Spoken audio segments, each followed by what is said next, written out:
devons nous attendre à lui, parce qu'il a quelque chose toujours à nous donner, à nous communiquer. J'aime Dieu parce qu'il fait toujours de grandes choses. Je l'aime parce qu'il nous renouvelle et il nous donne toujours ce qu'il faut pour notre marche chrétienne. Alors, je priais ce matin pour savoir ce que le Seigneur voulait que je puisse partager avec nous. Alors, il m'a vraiment mis à cœur de parler du zèle. Le zèle. Le zèle pour la vérité. Nous sommes dans un temps où la vérité est en train de disparaître. Nous sommes dans un temps où un temps de confusion, un temps où ceux-là qui veulent défendre la vérité, n'est-ce pas, sont combattus, sont éprouvés. Et il est important que nous qui vivons ce temps qui sont les derniers, que nous puissions avoir le véritable zèle. Alléluia. Prenons nos Bibles dans le livre de Romains chapitre 12. Romains chapitre 12. À partir du premier verset jusqu'au verset 11, Paul dit: je vous exhorte donc, frères, par les compassions de Dieu, à offrir vos corps comme un sacrifice vivant, saint et agréable à Dieu, ce qui sera de votre part un culte raisonnable. Ne vous conformez pas au siècle présent, mais soyez transformés par le renouvellement de l'intelligence, afin que vous discerniez quelle est la volonté de Dieu, ce qui est bon, agréable et parfait. Par la grâce qui m'a été donnée, je dis de chacun de vous de ne pas avoir de lui-même une trop haute opinion, mais de revêtir le sentiment modeste selon la mesure de foi que Dieu a départie à chacun. Car quand nous avons plusieurs membres dans un corps et que tous les membres n'ont pas la même fonction, ainsi nous qui sommes plusieurs, nous formons un seul corps en Christ et nous sommes tous membres les uns des autres. Puisque nous avons des dons différents, que chacun, plutôt selon la grâce qui nous a été accordée, que celui qui a le don de prophétie l'exerce en proportion de la foi. Que celui qui est appelé au ministère s'attache à son ministère, que celui qui enseigne s'attache à son enseignement, que celui qui exhorte s'attache à l'exhortation, et que celui qui donne le fasse avec libéralité, que celui qui préside le fasse avec zèle, que celui qui pratique la miséricorde le fasse avec joie. Que l'amour soit sans hypocrisie, ayez le mal en horreur et attachez-vous fortement au bien. Par amour fraternel, soyez pleins d'affection les uns pour les autres, et par honneur, usez de prévenance réciproque. Le verset 11, ayez du zèle et non de la paresse, soyez fervents d'esprit et servez le Seigneur. Est-ce qu'on peut lire juste le verset 11 tous ensemble? Amen. Tous ensemble. Ayez du zèle et non de la paresse, soyez fervents d'esprit et servez le Seigneur. Dis à ton ami, ayez le zèle de l'Esprit de Dieu. Je n'entends rien, on n'entend même pas. Dis à ton ami, ayez le zèle de l'Esprit. Paul parle aux chrétiens de Rome, ces chrétiens qui avaient embrassé la foi chrétienne, qui avaient embrassé l'évangile, ces chrétiens qui avaient reçu la puissance de Dieu. Rappelez-vous, le Seigneur avait donné une promesse capitale dans le livre de Actes chapitre 1er, le verset 8, parce qu'il a dit: mais vous recevrez une puissance, le Saint-Esprit survenant sur vous, et vous serez mes témoins à Jérusalem, dans la Samarie, dans toute la Judée et jusqu'aux extrémités de la terre. Vous voyez? Donc Dieu avait promis la puissance de l'Esprit de Dieu. Or, lorsque la Bible parle de la puissance, la Bible parle, en fait, dans le mot puissance, vous avez comme le dynamite. Le mot puissance en grec donne dynamis, qui signifie littéralement dynamite. Donc lorsque nous recevons l'Esprit de Dieu à la nouvelle naissance, lorsque nous recevons le baptême de l'Esprit, comme la Bible nous dit que nous avons tous été en effet baptisés dans un seul esprit pour former un seul corps. Donc lorsque nous recevons l'Esprit, la puissance de Dieu, l'onction intérieure et l'onction extérieure sur notre vie, à notre conversion, alors nous recevons l'Esprit de Dieu. Or, l'Esprit, dans sa puissance, nous confère une armure, nous donne des armes pour le combat. Parce que, voyez-vous, nous avons été délivrés de la puissance de ténèbres et nous avons été transportés dans le royaume du Père, c'est-à-dire dans le royaume de lumière. Et à partir du moment où il y a la conversion, il y a une guerre qui est déclenchée sur le plan spirituel. Et cette guerre est au quotidien. Et cette guerre, n'est-ce pas, pousse l'ennemi et tout son royaume à mettre tout en œuvre pour t'empêcher de rentrer dans le royaume des cieux. Voyez-vous, le combat spirituel, n'est-ce pas, commence au jour de la conversion. Et la Bible nous enseigne que Dieu met à notre disposition des armes spirituelles. Dans le livre de 2 Corinthiens au chapitre 4, plutôt 2 Corinthiens au chapitre, on peut le prendre rapidement. La Bible nous parle des armes offensives et des armes défensives. Allons-y ensemble dans le livre de 2 Corinthiens au chapitre 6. Lisons juste le verset 7. La parole explique la multitude de ces épreuves. À partir du moment où il a embrassé la foi, il dit au verset 7, il dit, nous nous rendons, au verset 4, nous rendons recommandables à tous égards, comme les serviteurs de Dieu, par beaucoup de patience, dans les tribulations, dans les calamités, dans les détresses, sous les coups, dans les prisons, dans les séditions, dans les travaux, et dans les veilles, dans les jeûnes, par la pureté, par la connaissance, par la longanimité, par la bonté, par l'Esprit Saint, et par un amour sincère, au verset 7, et par la parole de vérité, et par la puissance de Dieu, et par les armes offensives et défensives de la justice. Paul ici nous enseigne que l'Esprit de Dieu accorde aux enfants de Dieu des armes, une armure, vous voyez. Et cette armure, parmi cette armure, vous avez des armes qui vont nous servir pour attaquer l'ennemi, des armes offensives. Donc nous allons enfoncer le camp de Satan. Et vous avez des armes défensives, ces armes qui nous permettent de nous protéger. Et parmi les armes défensives, vous avez par exemple le bouclier de la foi, vous avez la cuirasse de la justice. Et dans le livre de Éphésiens chapitre 6, Paul maintenant nous explique en détail ces armes. Nous pouvons le prendre rapidement dans Éphésiens chapitre 6, à partir du verset 10.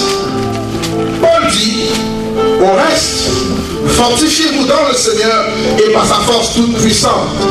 Revêtez-vous de toutes les armes de Dieu afin de pouvoir tenir ferme contre le ruse du diable. Car nous n'avons pas à lutter contre la chair et le sang, mais contre les dominations, contre les autorités, contre les princes de ce monde de ténèbres, contre les esprits méchants dans le lieu céleste. Il dit, c'est pourquoi tenez toutes les armes, prenez toutes les armes de Dieu afin de pouvoir résister dans le mauvais jour et tenir ferme après avoir tout surmonté. Tenez donc ferme et ayez à vos reins la vérité pour ceinture et revêtez-vous de la cuirasse de la justice et mettez pour chaussure à vos pieds le zèle que donne l'évangile de paix. Alléluia. Est-ce que tout le monde me suit? Regardez ici, Paul va maintenant classifier les armes spirituelles. Donc, ce ne sont pas des armes physiques visibles. Ce sont des armes que nous ne voyons pas, mais que nous pouvons utiliser parce que nous sommes et nous œuvrons dans un domaine spirituel. On ne sert pas Dieu sur le plan physique parce que Dieu est esprit, n'est-ce pas? Et il dit que Dieu est esprit. Il faut que ceux qui l'adorent, l'adorent en esprit et en vérité. Il n'y a rien à faire. Donc, Le service divin est au niveau spirituel. L'œuvre de Dieu est spirituelle. Et c'est spirituellement qu'on en juge. Et c'est spirituellement qu'on a besoin de l'armure de Dieu pour réussir le combat contre le diable. Et nous sommes engagés dans ce combat. Et la Bible nous enseigne ici que nous avons pour chaussure le sel. Il dit, mettez pour chaussure à vos pieds le sel que donne l'évangile de paix. Donc on nous dit que le sel vient de l'évangile. Or l'évangile glorifie Jésus. Or l'évangile a été annoncé par l'Esprit de Dieu au moyen des prophètes et des apôtres. Est-ce que tout le monde m'entend jusque-là? Amen. Il dit, mettez pour chaussures à vos pieds. Pourquoi le zèle est-il si important? Pourquoi Dieu insiste-t-il sur le fait d'avoir du zèle? Si vous n'avez pas de zèle, vous n'irez pas loin dans l'œuvre de Dieu. Vous n'irez pas loin dans la vie chrétienne. Parce que la vie chrétienne est une vie de marche. Nous marchons. Et cette marche a commencé le jour de notre conversion. Et nous quittons le point A et nous allons au point B. Et entre le point A et le point B, c'est tout le temps que tu as à vivre sur terre.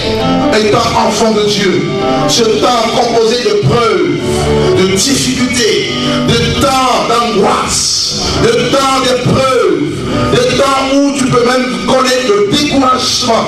Tu auras même envie de tout abandonner. De temps où tout le monde peut te rejeter, tout le monde peut t'abandonner, tout le monde peut te critiquer, tout le monde peut dire du mal de toi, tout le monde peut te mettre au bord de la société. Un temps difficile. Et chaque enfant de Dieu passera par ce temps. C'est le chemin obligé, obligatoire. Parce que nous sommes dans une course. On dit, nous courons tous comme dans un stade. Que chacun court de manière à remporter le prix. Le prix est devant nous. Nous ne sommes pas arrivés.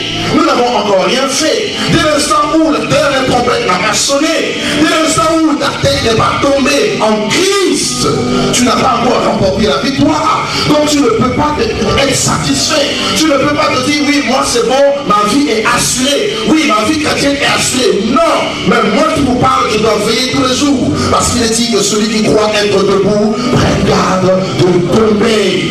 La chute n'est pas loin de chacun de nous. Donc il faut du zèle. Il faut que chacun puisse entretenir le feu de Dieu, le zèle permanent pour hériter le royaume des cieux. Alléluia. As-tu des chaussures? Ça c'est la question que chacun doit se poser. Ai-je des chaussures? Pourquoi les chaussures? Les chaussures c'est pour marcher. Mais parce que nous marchons dans le désert. L'histoire de l'église est similaire à l'histoire d'Israël. Lorsque Israël est sorti de l'Égypte, avant d'entrer dans Canaan, Israël est passé par où? Il est passé par le désert. Et si vous lisez Deutéronome chapitre 8, on nous dit que dans ce désert, il y avait des serpents, il y avait des scorpions, il y avait des difficultés. Mais à cause des chaussures qu'Israël avait, Dieu a garanti Israël, a protégé Israël jusqu'à rentrer dans la terre promise. N'est-ce pas qu'il a dit, je vous ai donné le pouvoir de marcher sur le serpent, le scorpion, sur toute la puissance de l'ennemi.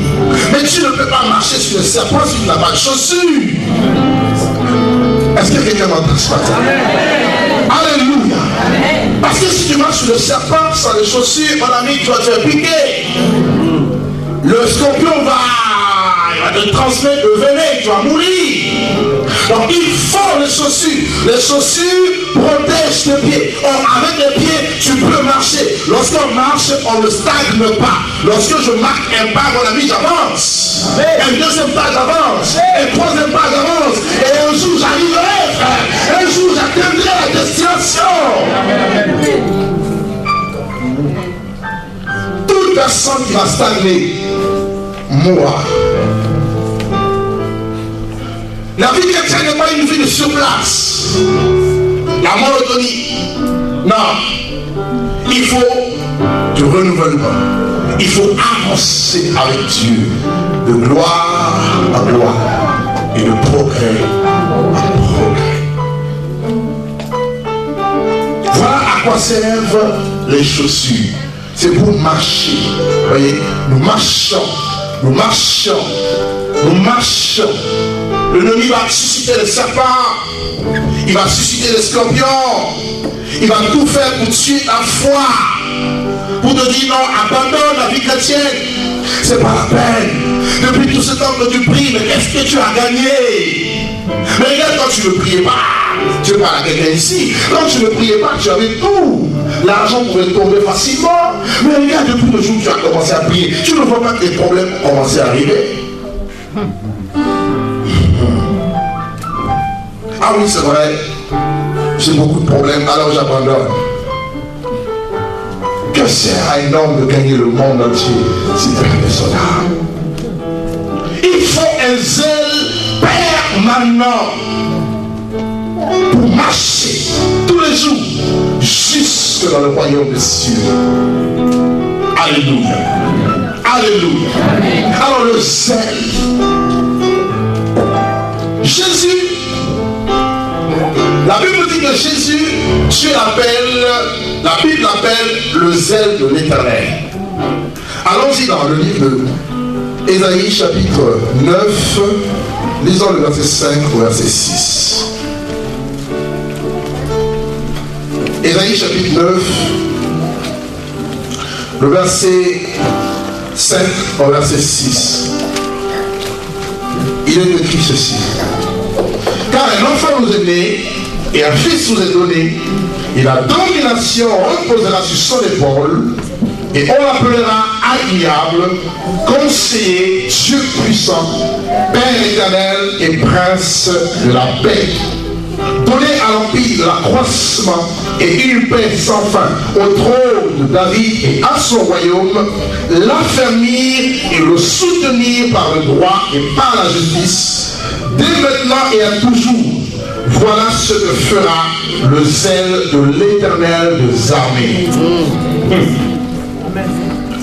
Voilà ce que fera le zèle. Jésus devait naître et il devait donner l'accroissement au royaume des cieux. Voilà pourquoi il pouvait dire aux pharisiens, quand ils ont posé la question, mais quand est-ce que le royaume viendra? Il dira, le royaume des cieux ne vient pas de manière à frapper le regard. On ne dira pas qu'il est ici, il est là. Voici le royaume est au milieu de vous. Parce que le zèle de Dieu, le zèle de l'Éternel était en œuvre. Il avait l'âge de 12 ans. Jésus pouvait s'occuper des affaires de son père. Il était zélé. Personne ne pouvait l'arrêter, ni même sa mère biologique. On comprenez ce que je dis? La mère à qui elle est venue au monde, Marie. Personne ne pouvait arrêter l'œuvre de Dieu dans le cœur de Jésus, parce que Jésus savait d'où il venait et il savait où il allait. Il était étranger et il était voyageur sur terre. Et ça doit être notre conception. Donc nous devons avoir, n'est-ce pas, le royaume de Dieu pour mobile, pour que notre sel soit toujours attisé et alimenté par l'Esprit de Dieu. Et c'est une puissance de Dieu pour marcher au-delà des épreuves, au-delà des difficultés, au-delà des problèmes, au-delà de tout ce que nous pouvons rencontrer comme obstacle. La foi est triomphante. La Bible dit tout ce qui est né de Dieu triomphe du monde. Et la victoire qui triomphe du monde, c'est notre foi. On n'a pas baissé les bras. Et Jésus s'occupait de l'affaire de son Père. Il était zélé. Le zèle, c'est quoi? Le zèle, c'est l'empressement qu'on a. C'est le fait de... Vous savez, quand vous aimez quelque chose, quand vous êtes passionné pour quelque chose, votre cœur est dedans, votre âme est dedans, toute votre pensée, vous êtes submergé par cette chose parce que vous l'aimez. Alléluia. Alléluia. Vous ne pouvez pas être passionné pour quelque chose que vous n'aimez pas. Donc, derrière le zèle, il y a l'amour. Voilà pourquoi la Bible appelle le zèle aussi le premier amour. Vous voyez? C'est cet amour qui doit nous motiver à servir Dieu, à la prière. Lorsque tu es zélé pour Dieu, tu n'as pas besoin qu'on te dise qu'il faut prier. Tu n'as pas besoin qu'on te dise qu'il faut jeûner, mon ami. Tu n'as pas besoin qu'on te dise qu'il faut méditer la Bible chaque jour. Tu n'as pas besoin qu'on te dise il faut semer la l'œuvre de Dieu. Tu n'as pas besoin qu'on te dise ce que tu dois faire. L'amour en toi va susciter une motivation.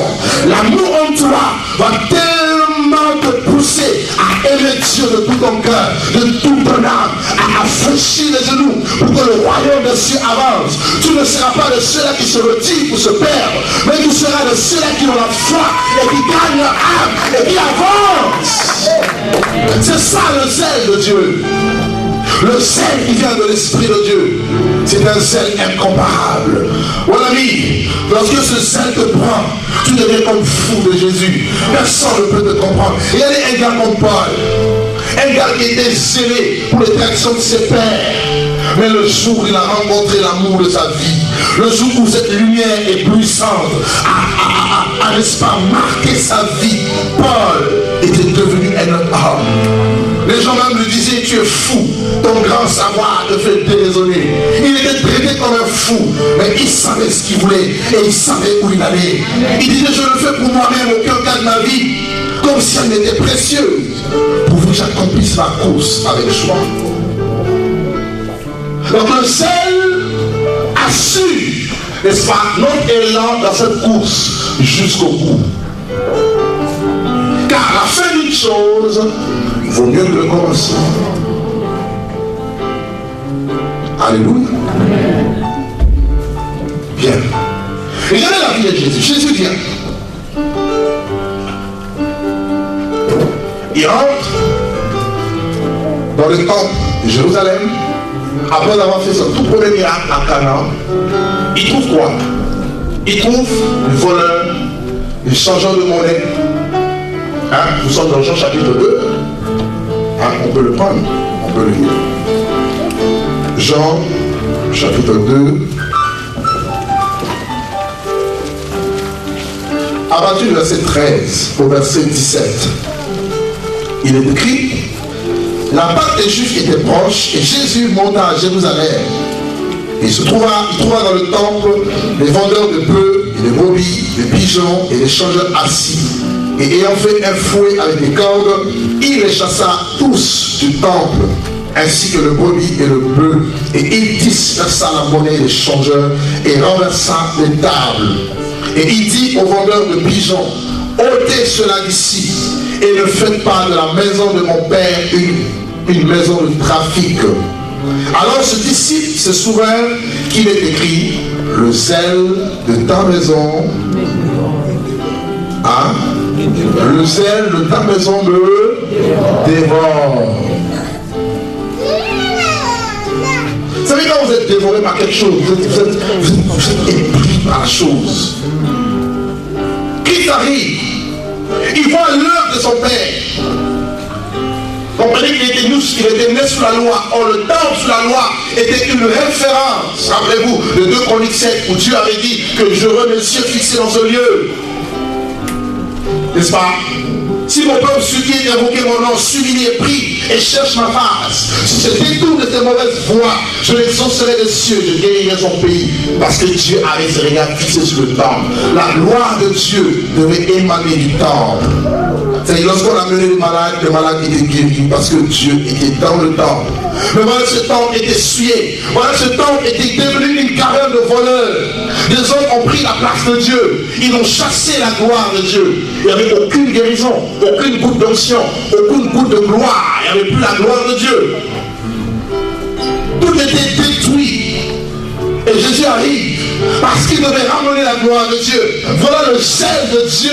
C'est là où il y a le péché amener la vie de Dieu. Ne voyez-vous pas que l'église est malade?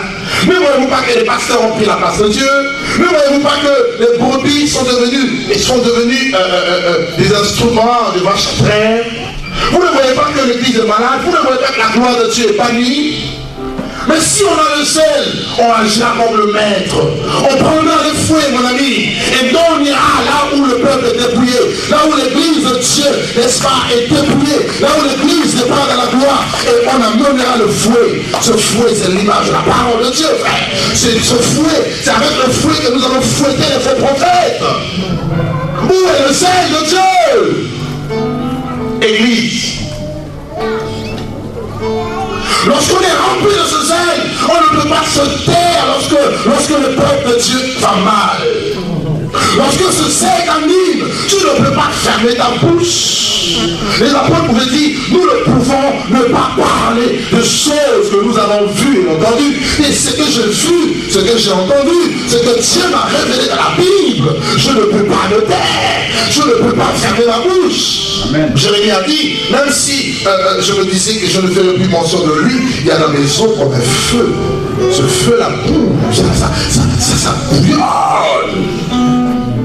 Même si tu veux pas parler, ta bouche s'ouvrira d'elle-même, tu parleras, il n'y a rien à faire. Là, ta bouche s'ouvrira. Qui veut parler ici? Vous êtes timide.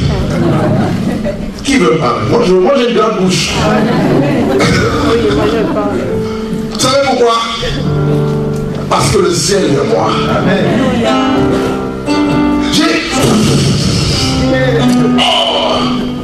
Je me dis, rien ne peut m'empêcher de servir mon Dieu. Alors rien. Ça fait 2 jours que je suis tombé malade.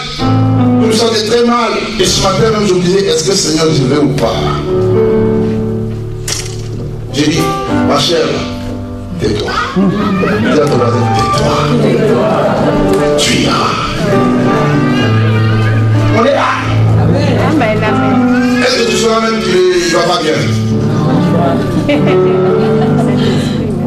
Paul dit, même si notre homme extérieur se détruit, notre homme intérieur se renouvelle de jour en jour. Car nos légères afflictions du moment présent produisent pour nous, au-delà de toute mesure, un poids éternel de gloire. Le zèle pour marcher, avancer, frère. Laissez à moi la caravane passe. Tu n'empêcheras pas les gens de critiquer. Ils critiqueront tant qu'il y aura des bouches, ils critiqueront. Donc ne sois pas moi-même. On me critique, on te croit. Touche à la porte, on te croit. Je suis critiqué, je suis persécuté, mais tu es sur la bonne voie. Cela veut dire que le zèle est en train de travailler. Avance!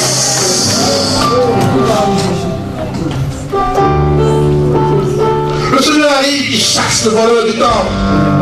Et quand vous lisez dans le Matthieu 21, vous allez voir qu'après avoir chassé le voleur du temple, Jésus a pu guérir les malades et délivrer les possédés. C'est lorsque la gloire de Dieu sera rétablie, c'est là que la puissance de l'Esprit de Dieu jaillira sans forcer. C'est là où Dieu agit, on n'a même pas besoin de forcer. On n'a même pas besoin de qui que ce soit. L'Esprit lui-même est au contrôle. Il opère ce qu'il veut. Il utilise qui il veut. Vous savez, la Bible dit qu'il y a un seul esprit, mais il y a diversité d'opérations. Il opère de manière différente. Diversité de manifestations. Diversité de ministères. Mais un seul Dieu. Un seul Seigneur. Un seul Esprit. Voilà pourquoi il faut une collaboration avec l'Esprit de Dieu pour que le zèle soit toujours permanent. Et regardez dans la vie de Jésus. En quoi servait le zèle dans la vie de Jésus? Pendant que je méditais ce matin, Dieu m'a dit, ouvre tes yeux, regarde, et comprends. Vous voyez que Jésus a servi son Père. En fait, l'œuvre de Dieu se manifeste sous 2 angles. Et on va le prouver dans la Bible. Parce qu'il est dit, il faut avoir du zèle pour servir Dieu. Alors c'est quoi le service de Dieu? C'est quoi l'œuvre de Dieu? 2 angles, 2 aspects. Prenons le tout premier angle. Allons-y dans le livre de Jean chapitre 6.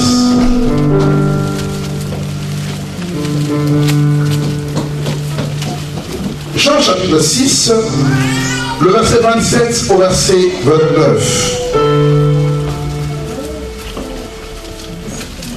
La Bible dit, travaillez non pour de la nourriture qui périt, mais pour celle qui subsiste pour la vie éternelle, que le Fils de l'homme vous donnera. car c'est lui que le Père, que Dieu lui-même a marqué de son sceau. Et il nous dit, que devons-nous faire pour accomplir les œuvres de Dieu?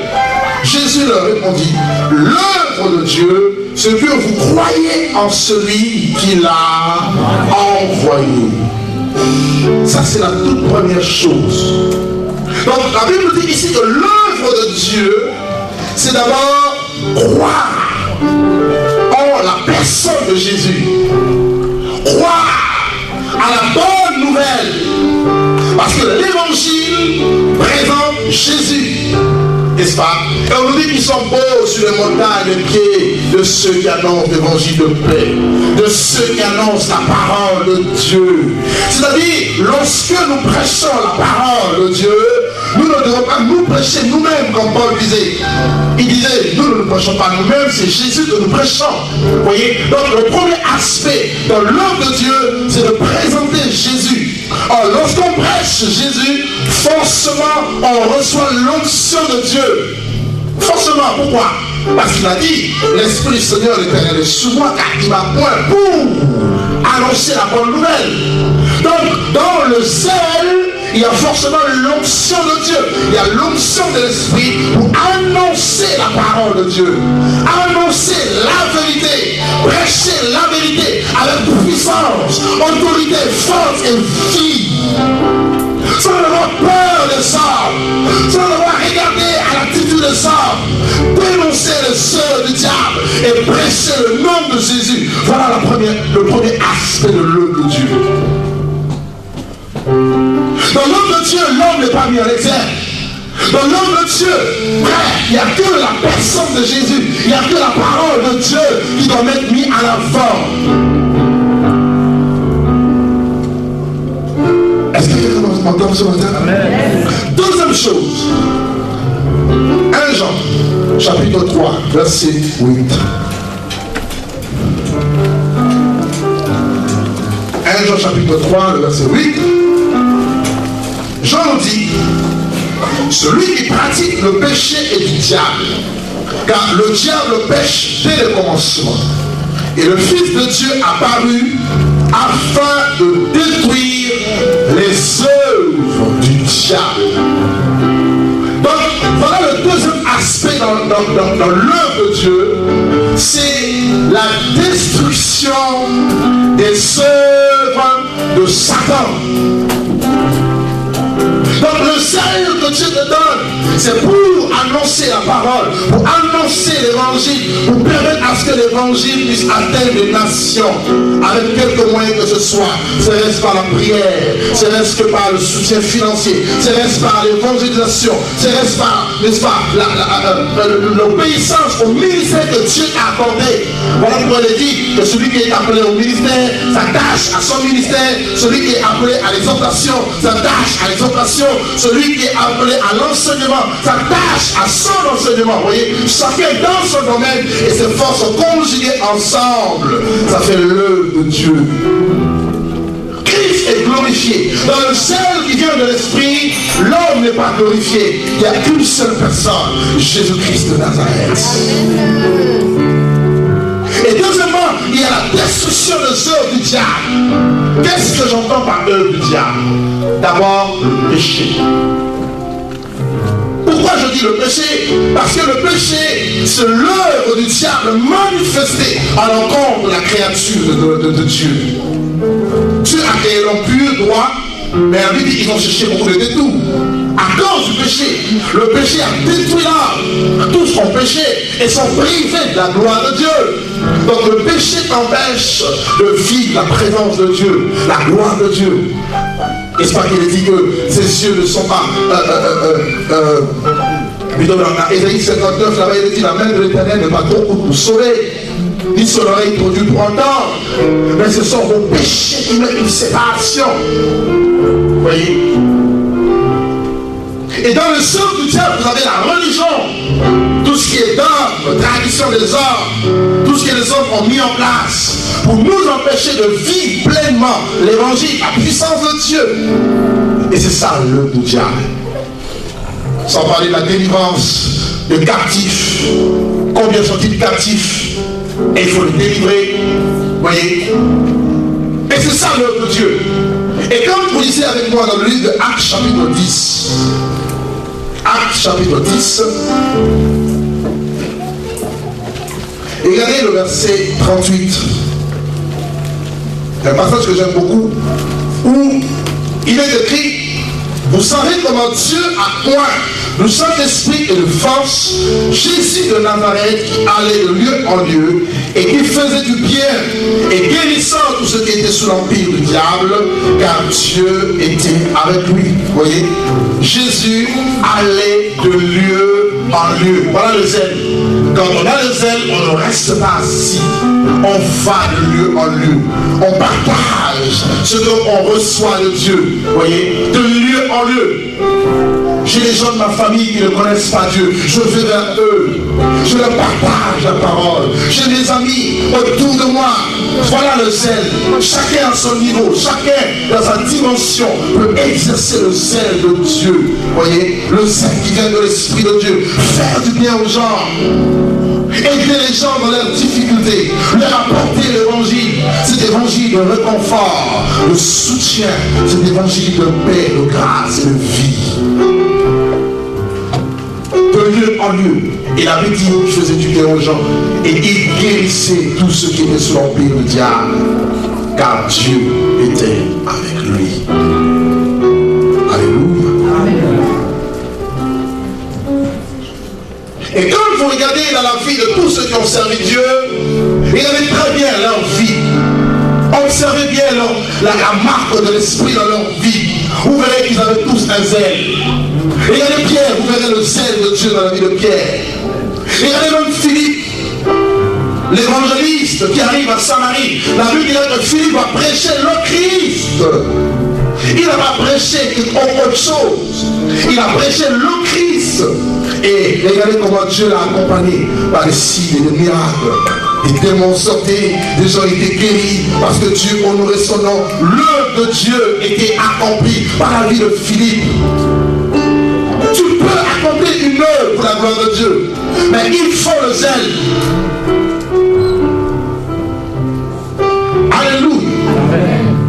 Il faut le zèle. Regarde-toi. Est-ce que tu continues à avancer ou est-ce que tu t'es arrêté un peu? Toi-même, tu te connais. Dans l'intimité que tu as avec le Seigneur, tu sais très bien si tu avances ou si tu n'avances pas. Nous devons avancer spirituellement. Nous devons foncer, aller de l'avant. Voilà les zèles purs. Ce zèle qui vient de l'Esprit de Dieu. Ce zèle qui provient de la parole vivante et puissante de Dieu. Et de l'autre côté, vous avez le zèle amer. Et vous savez c'est quoi le zèle amer? Ce zèle qui vient de la chair. Là où il n'y a pas l'Esprit de Dieu, c'est la chair qui prédomine. Et vous devez veiller, enfant de Dieu. Parce que si un chrétien n'est pas spirituel, il devient tout de suite charnel. Tout de suite, il n'y a rien à faire. Et c'est dangereux d'avoir le zèle amer. Quand j'observe beaucoup de chrétiens, je le regarde de près, je vois le zèle amer. Je ne vois pas le zèle pur. Lorsque ton zèle est pur, tu es effacé. Christ est vu. Alléluia. Mais si ton zèle n'est pas pur, tu vas tout faire pour sortir ta tête. Dis à ton ami, on n'a pas besoin de voir ta tête. Non, dis-lui, elle sera coupée comme Jean-Baptiste. Alléluia. Alors, le zèle amer, qu'est-ce que c'est? Alors, prenons le Bible. Prenons d'abord Galates. Il faut avoir les zèles purs. Galates chapitre 1er. Regardez un peu dans la vie de Paul. Galates chapitre 1er. Nous lisons juste le verset 13 au verset 14. Ici, Paul relate un peu sa vie. Il dit, vous avez su en effet quelle était autrefois ma conduite dans le judaïsme, comment je persécutais à outrance et ravager l'église de Dieu, et comment j'étais plus avancé dans le judaïsme que beaucoup de ceux de mon âge et de ma nation, étant animé d'un zèle excessif pour les traditions de mes pères. Vous voyez ici, Paul, avant d'être zélé pour la vérité, pour l'évangile, il était d'abord zélé pour les traditions de ses pères. Rappelez-vous lorsque le Seigneur parlait aux pharisiens dans Matthieu 15, il leur disait, vous avez annulé la parole de Dieu au profit de vos traditions. Combien aujourd'hui dans nos églises ont remplacé la parole de Dieu par des traditions, par des dogmes, par des systèmes établis des hommes. Et regardez toutes les traditions d'hommes qui sont rentrées dans le milieu, n'est-ce pas, je dirais dans le milieu chrétien. Et beaucoup sont zélés pour ces choses. Beaucoup sont prêts à mourir pour leur pasteur. Ah, mon pasteur, je l'aime plus que Dieu. Ah ben, tu mourras avec lui. Ah, la femme du pasteur, je l'aime, vraiment, elle et moi, nous sommes un, mais tu mourras avec elle. Ton amour pour Dieu doit être sans mesure. La Bible dira même que le Seigneur dira que si quelqu'un veut venir après moi sans me préférer à son père, à sa mère, à sa femme, à ses enfants, vous voyez, même à ses frères et sœurs, il est pas digne du royaume. Donc l'amour que nous devons avoir pour Dieu doit être au-dessus de toutes sortes d'amour. Parce que d'après la Bible, nous avons 4 sortes d'amour. Vous voyez, 4 sortes d'amour. Le premier sorte d'amour, c'est l'amour éros. C'est l'amour qui lie un homme et une femme. Cet amour-là, vous le retrouvez dans le couple. Vous voyez. Le deuxième type d'amour dont parle la Bible, c'est l'amour filial. Vous voyez. Cet amour que nous avons pour nos parents, pour nos frères et sœurs de sang, c'est un amour qu'on ne retrouve pas partout. Vous voyez. Il y a vraiment un lien entre les enfants qui sont issus d'une même famille. Vous voyez. Et la troisième sorte d'amour dont parle la Bible, c'est l'amour storgé. C'est cet amour, qui peut se lier, enfin cette amitié qui peut se lier entre toi et les amis que tu peux avoir. Lorsque tu rencontres quelqu'un, vous marchez ensemble, vous avez les mêmes conceptions, il y a des liens qui se tissent, n'est-ce pas? Alléluia. Ce ne sont pas les mêmes liens que tu auras avec ta femme, ou ton mari, ou avec tes parents. Vous voyez, c'est différent.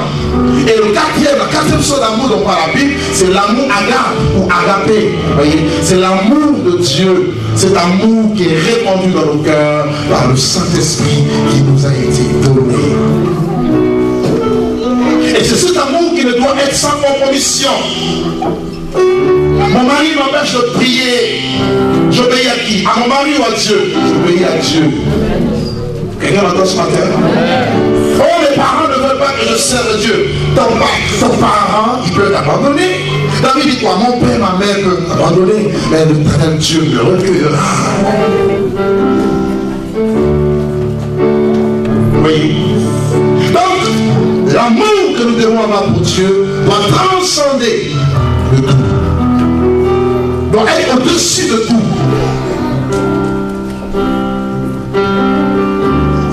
Ça va? Tout le monde me comprend? Bien. Alors ici, Paul, il dit très bien qu'il était zélé pour les traditions de ses pères. Tu es zélé pourquoi? Quand tu vois le pasteur du temple, l'homme de Dieu.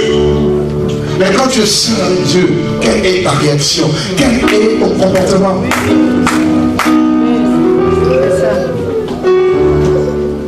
Voilà le zèle de beaucoup. Ils sont spirituels le dimanche. Oh là là, oh Jesus. Mais à la maison, il n'y a même pas une seconde où tu pries. Tu es tout le temps devant la télé. Quel zèle ça? Tu es zélé pour la télé? Quel est ton zèle? Je te connais. Paul était zélé pour les traditions de ses pères. Il était même prêt à tuer. Et la Bible dit qu'il a approuvé le meurtre d'Étienne. Tout ça pour défendre ses convictions. Mais gloire à Dieu, parce que ces choses qui étaient pour lui des guerres, je les ai regardées comme une perte à cause de l'excellence de la connaissance de Jésus. Alléluia. Et vous avez dans Galates, voyez avec moi, Avant de prendre ce passage, allons dans le livre de Romains chapitre 10, le verset 1er au verset 3. Paul dit, frère, le vœu de mon cœur et ma prière pour eux à Dieu, c'est qu'ils soient sauvés. Je leur rends témoignage qu'ils ont du zèle pour Dieu, mais sans intelligence, ne connaissant pas la justice de Dieu et cherchant à établir leur propre justice. Et ils ne se sont pas soumis à la justice de Dieu. Ici, Paul parle à Israël. Israël qui était zélé pour Dieu parce qu'elle avait la Torah. Mais Israël ne connaissait pas la justice de Dieu. Vous pouvez être zélé parce que vous avez des bonnes intentions, mais vos bonnes intentions ne justifient pas que vous êtes forcément dans la volonté de Dieu. La Bible dit que Dieu veut que tous les hommes soient sauvés et parviennent à la connaissance de la vérité. Cette connaissance ou révélation, nous l'obtenons grâce à Jésus. Vous voyez? Cela veut dire que quelqu'un qui n'a pas la révélation de Jésus, son zèle est amer. Parce que pourquoi tu sers Dieu? Parce que tu ne le connais même pas. Comment peux-tu servir quelqu'un que tu ne connais pas? Jésus dit à la femme samaritaine, vous adorez ce que vous ne connaissez pas. Mais nous adorons ce que nous connaissons. Car le salut vient des Juifs. Dieu est d'esprit. Ce n'est pas sur la montagne qu'il faut l'adorer. Il est esprit, il est spirituel. Chez toi, il est. Dans ta voiture, il est. Partout où tu te trouves, Dieu est. Tu peux l'adorer. Tu peux t'offrir comme un sacrifice vivant. Donc c'est un zèle permanent qu'il faut avoir. Et Israël, à cause de ce zèle amer, voilà comment ils ont dû crucifier-le, libérer Barabbas. Ils étaient convaincus qu'ils étaient dans le bon chemin. D'ailleurs, Jésus avait annoncé dans Jean 16, en disant qu'ils vont vous exclure de synagogue. Mais l'heure vient où quiconque vous fera mourir croira rendre culte à Dieu. Il y a des personnes que l'ennemi manipule parce qu'ils n'ont pas la connaissance de Dieu, la connaissance de la parole de Dieu. Ils vont utiliser la même Bible pour vous persécuter, pour vous tuer, pour vous abattre. Tout simplement parce qu'ils sont animés d'un zèle amer. C'est des gens qui ne sont jamais contents. Toujours en train de murmurer. C'est le zèle amer. Tu as droit à le murmure, c'est le zèle amer. Toutes les paroles que tu parles, si tu pries, tu fais jeter tes genoux. Le royaume de Dieu, c'est avancé. 2 heures, David, 2 heures, s'il vous plaît. Mais dans 2 heures, est-ce que vous savez qu'il y a une puissance à la prière?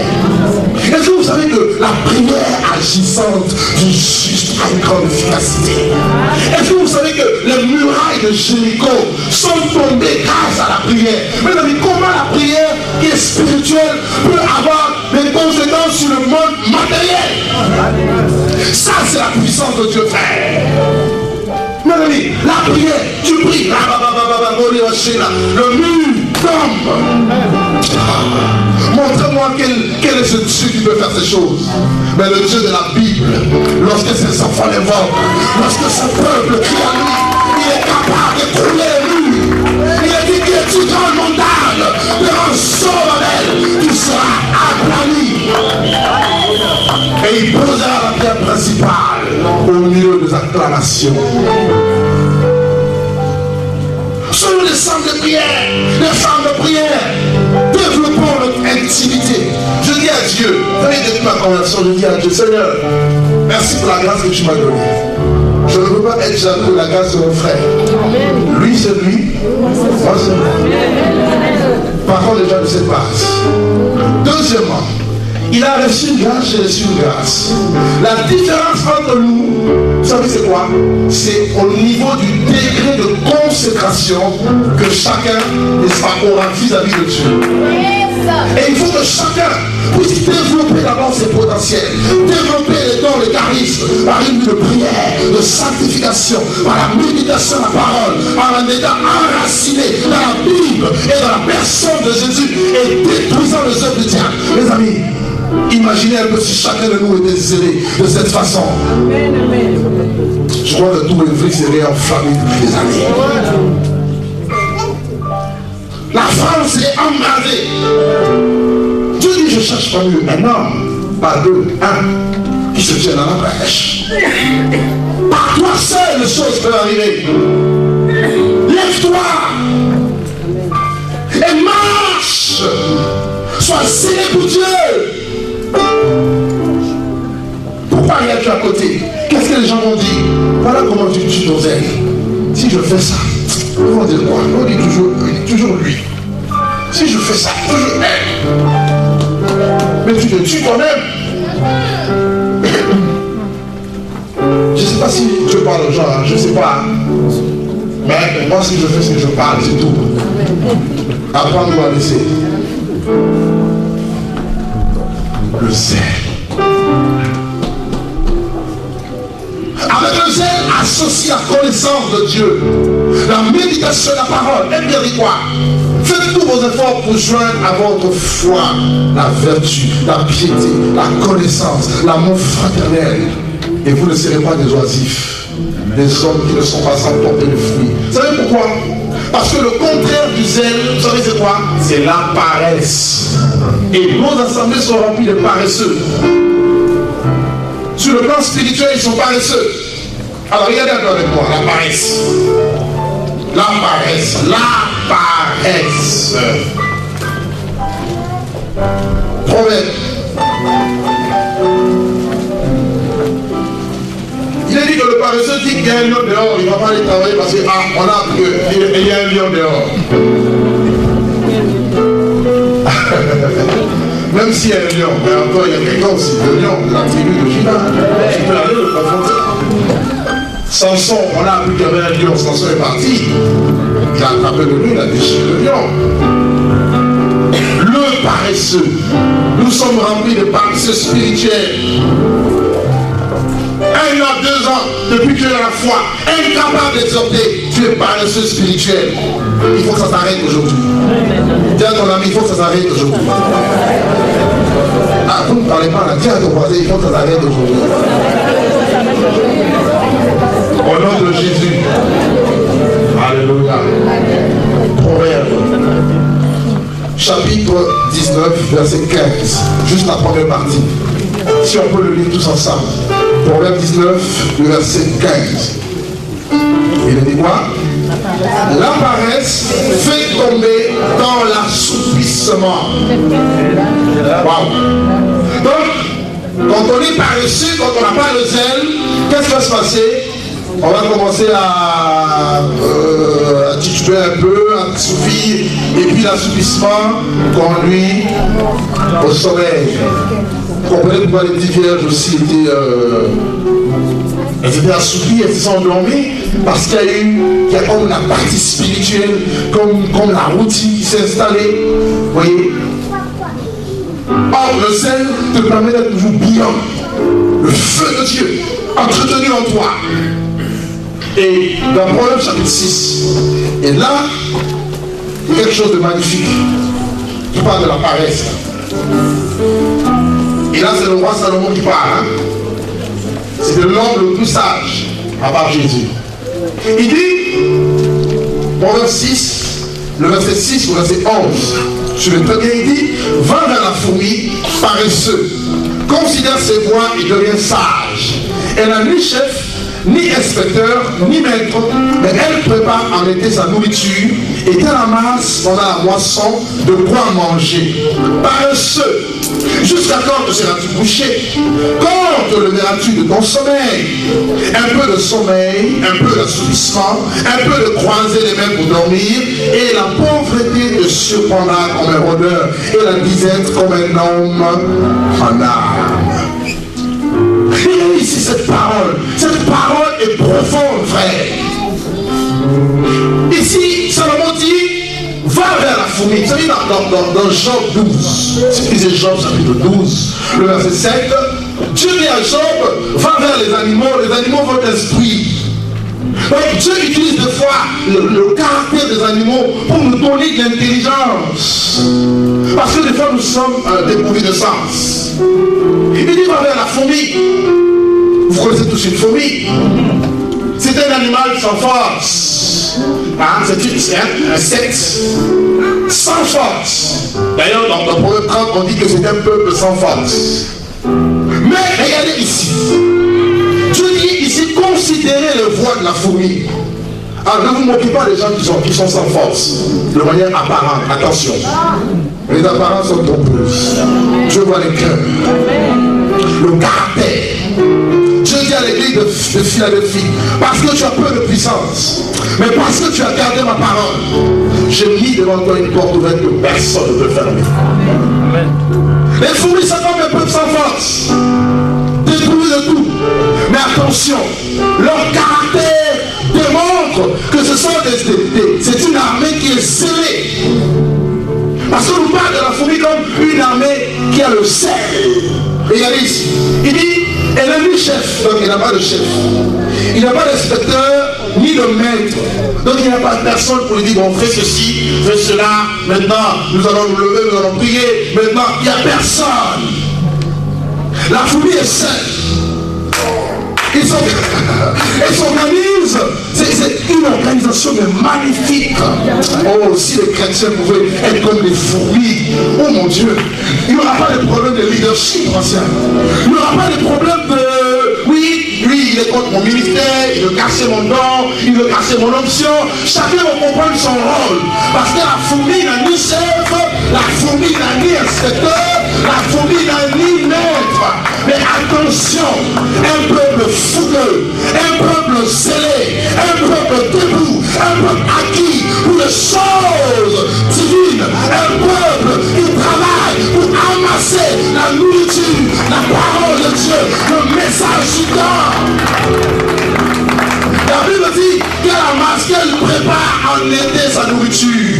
Nous savons que la nourriture, c'est la parole de Dieu. La nourriture, c'est le message du temps. Et l'été, c'est une saison où il y a la chaleur. Et dans la Bible, la chaleur représente le jour. Le jour représente la visitation. Jésus disait, il faut que je fasse, tandis que le jour, les heures de celui qui m'a envoyé, la nuit vient où personne ne pourra travailler. C'est pendant le jour qu'il faut travailler, pendant la visitation, il faut prêcher la parole, pendant que l'esprit est sur moi, pendant que l'onction est sur moi, pendant que Dieu finit un peuple. Et c'est ça que ce peuple doit se lever pour servir Dieu.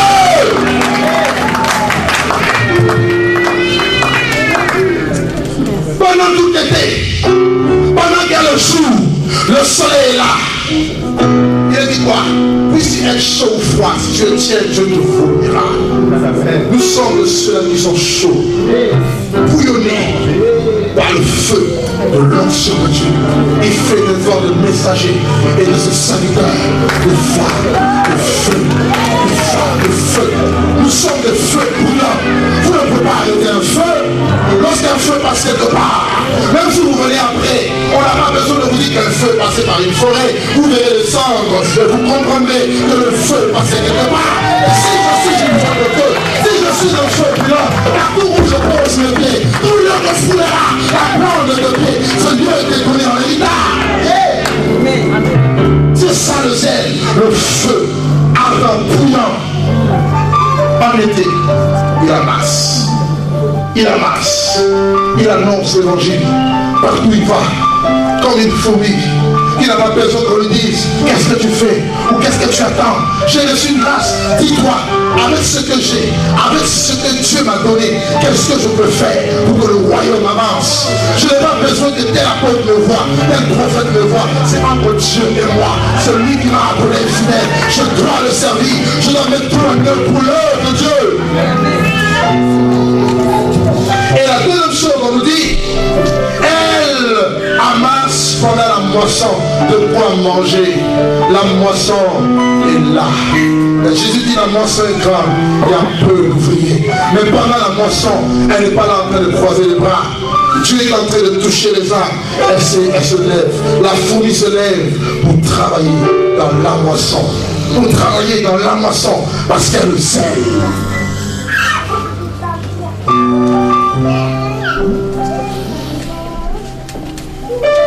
Ça c'est une parole. Alors,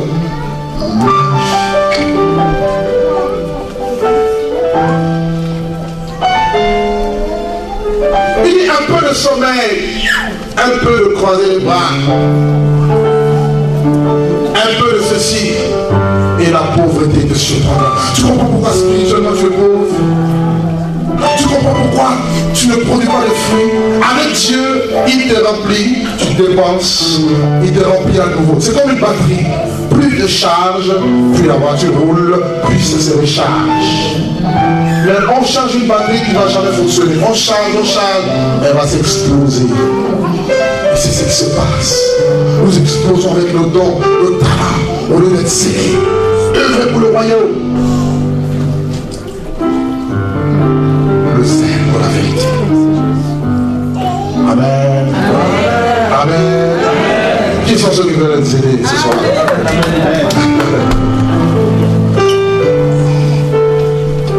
Le zèle. Le baptême. Le démon.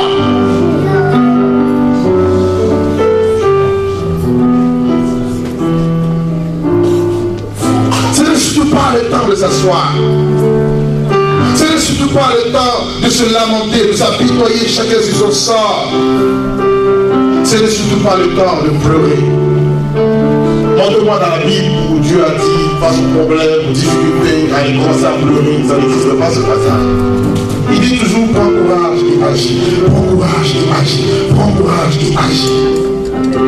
C'est à chacun de nous se lever. Prenons conscience. Le Seigneur est la porte. Là où il y a le zèle en mer, nous dit Jacques, il y a l'esprit de dispute. Il y a le querelle, il y a la jalousie, il y a la méchanceté, il y a les mauvaises actions, le péché. Parce que le zèle en mer exerce le mal, les œuvres de la chair. Mais là où il y a le zèle qui vient de l'évangile, le zèle qui vient de l'esprit, on ne cherche que le désir de l'esprit. Je vois que Dieu utilise un frère, une soeur, je plie mes genoux encore, bénis cette personne, utilise-le encore. Continue à bouger avec lui dans l'esprit, travaille avec lui. Voilà le plan de Dieu. Celui qui arrose sera lui-même arrosé, dit la parole de Dieu. Ce n'est surtout pas le temps de s'asseoir. La moisson est grande. Sortons un peu de 4 murs, sortons un peu de la conception de la France. Voyons le peuple de Dieu dans le monde entier. Allez-y un peu dans le monde, vous verrez comment les enfants de Dieu souffrent. Regardez comment les âmes vont en enfer. Regardez un peu ces choses. Mais Dieu pose la question, qui enverrai-je? Qui marchera pour nous? Et la question est posée à ton cœur, à ton esprit. Parce que Dieu veut que tu sois zélé, non pour les choses du monde, la musique du monde, les boîtes de nuit, que tu ne sois pas zélé pour les choses de ce monde, les vêtements, les choses qui vont passer, pour l'argent. Ces choses, tu as trouvé l'argent, tu laisseras l'argent, mon ami. Sois zélé pour les choses spirituelles, les choses éternelles, ces choses. La Bible dit que ce sont les œuvres qui nous suivront, même là-haut. Tout ce que tu fais dans le royaume de Dieu, sache-le, mon ami, tout est inscrit. La Bible dit, Dieu n'est pas injuste pour oublier votre travail dans le Seigneur. Tout ce que tu fais. Corneille, vous connaissez Corneille? Corneille, il n'était pas juif, c'était un incirconcis. Mais parce qu'il priait Dieu continuellement, et parce qu'il faisait des aumônes pour que l'œuvre de Dieu avance, un jour, Dieu s'est souvenu de lui. Dieu se souviendra toujours de ses enfants. Je veux dire à quelqu'un ce matin que Dieu ne t'a pas oublié. Je veux dire à une personne ce matin que Dieu n'a jamais oublié tout ce que tu fais dans le secret. Tout est peint devant lui, tout est propre devant lui, tout est clair devant lui, tout est pur devant lui. Rien n'est caché à ses yeux. Il voit tout, il sait tout, il entend tout. Oui, il est partout, il est capable de tout. Oui, son heure arrive pour toi. Je veux te dire que Dieu veut que tu te lèves encore pour dire Seigneur, oui, je le zèle, mais je veux encore avoir plus de zèle pour ton royaume. Je veux encore servir Dieu davantage. La Bible dit perfectionnez-vous, que votre travail soit. En fait, nous devons travailler de mieux en mieux dans l'œuvre de Dieu. Encore avancer, toujours avancer. Plus ça va, plus Dieu nous donne la force. Il dit quoi? Tous ceux qui se confient en lui renouvellent leur force. Ils marchent et ils ne se fatiguent pas. Ils prennent leur vol comme des aigles. Et ils courent, ils ne se lassent pas. L'Éternel est mon berger, je ne manquerai de rien. Il ne conduit dans les verts pâturages. Oui, ma sœur, il te dirige vers les eaux paisibles. Il restaure ton âme. Il te conduit dans le sentier de la justice. Oui, Seigneur, tout ce que je fais, où est-ce que tu es? Seigneur, ma prière ne monte pas devant ton trône. Seigneur, pourquoi tes oreilles sont-ils fermées, bouchées à ma prière? Dieu te dit qu'il entend ta prière. Dieu te dit qu'il écoute ta prière. Cette prière du juste qui a une grande efficacité. Cette prière qui monte comme de l'encens jusque devant son trône. Au temps favorable, il touchera ta famille. Il visitera ta famille. Car il a fait la promesse. Crois au Seigneur Jésus. Tu seras sauvé, toi et ta famille. Et celui qui a fait cette promesse s'appelle le véritable. Celui qui a fait la promesse s'appelle le fidèle. Celui qui a fait la promesse, il ne ment jamais. Il est le même hier, il est le même aujourd'hui, il est le même définitivement. Il n'a pas changé. Il est ton Dieu. Il veut te tenir à la main et il veut avancer avec toi. Il veut marcher avec toi. Quelles que soient les épreuves, les combats, les difficultés, quelles que soient les montagnes, il dit, si vous avez la foi comme un grain de se lever, vous direz à cette montagne, ôte-toi de là et jette-toi dans la mer. Et la chose arrivera et tu penses, tu vas transcender les montagnes avec lui.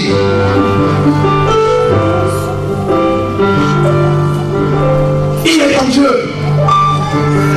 Sois scellé pour lui.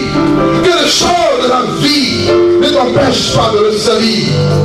Paul disait, j'ai l'assurance que ni la mort, ni la vie, ni la maladie, ni les choses présentes, ni les choses à venir, rien ne peut me séparer de l'amour de Dieu manifesté en Jésus. Seigneur, ne vois-tu pas mon mal de dos? Il a vu ton mal de dos. Seigneur, ne vois-tu pas mon problème de diabète? Il a vu ton problème de diabète. Seigneur, ne vois-tu pas mon problème, ma situation? Il a vu ta situation. Pas aussi qu'il soit ignorant de ta situation, il connaît parfaitement. Avant même ta création, il savait que tu aurais cette situation. Mais toi, ne baisse pas les bras. Toi, ne baisse pas les bras. Sois scellé pour Dieu. Sois scellé pour la vérité. Sois scellé pour les choses du royaume des cieux. Sois debout si tu es assis. Lève-toi et marche pour Dieu. Amen.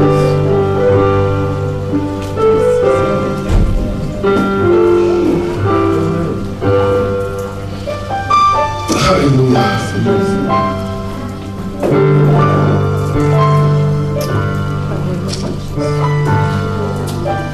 Inclinons nos têtes devant sa présence.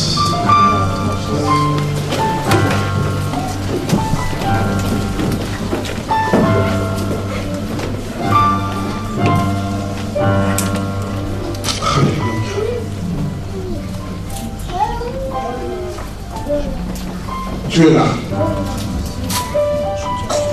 L'Esprit me dit que tu as beaucoup parlé au travers de ce message, de cet enseignement. Et tu prends la décision aujourd'hui même de pouvoir servir Dieu dans une autre dimension. Je dis à Dieu, Seigneur, aide-moi, je veux arriver, je veux arriver jusqu'au bout. Il me dit, il a entendu ta prière. Il a entendu ta prière.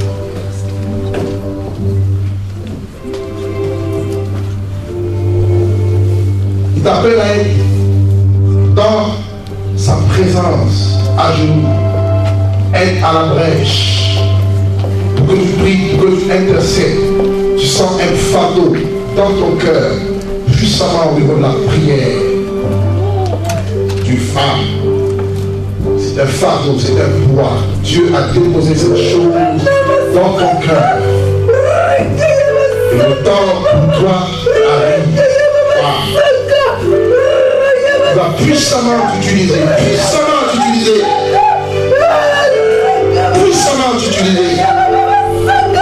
sa main arrive sur toi. Il y a une onction nouvelle qui arrive sur toi par la prière, pour la prière. C'est une prière prophétique. Tu ouvriras ta bouche et les paroles pour le monde et tu prieras pour les cas et les cas. Tu prieras pour les serviteurs de Dieu, pour l'œuvre de Dieu. Dieu te mettra un fardeau pour le jeûne et pour la prière. Oui, pour son peuple qui pleure, son peuple qui gémit. Dieu dépose ce fardeau dans ton cœur, dans ton cœur, dans ton cœur. ton cœur.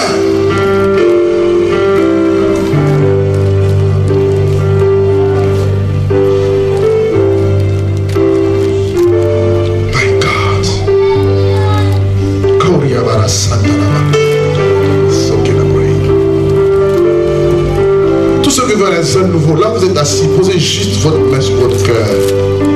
Simplement votre main sur votre cœur, là où vous êtes assis. Là où vous êtes assis. Gloire à l'agneau. Gloire à l'agneau.